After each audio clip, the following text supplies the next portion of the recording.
আমি আগামী দিনে শিক্ষা ব্যবস্থা কেমন হবে এটার একটা সংস্কার প্রস্তাব আমি সরকারকে দিয়েছি। প্রেস ক্লাবে সাংবাদিকদের নিয়ে সম্মেলন করে সেই প্রস্তাব তুলে ধরেছি এবং সেই প্রস্তাবের শিক্ষা ব্যবস্থা কেমন হবে সেটা পাইলট প্রজেক্ট হিসেবে আমি চাষিরহাট নুরুল হক উচ্চ বিদ্যালয়কে উপস্থাপন করেছি। এটা কিন্তু ছোট্ট ব্যাপার নয়।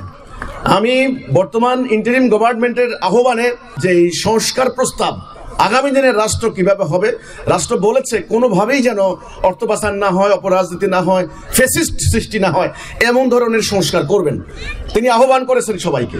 সেই আহ্বানে আমি সাড়া দিয়েছি।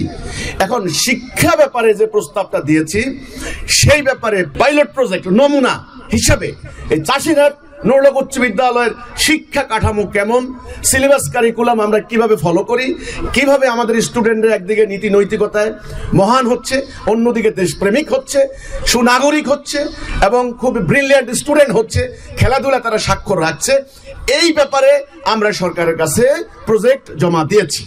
চাষিরহাট উচ্চ বিদ্যালয় আগামী দিন অনেক অবদান রাখবে সকল ক্ষেত্রে ইনশাআল্লাহ।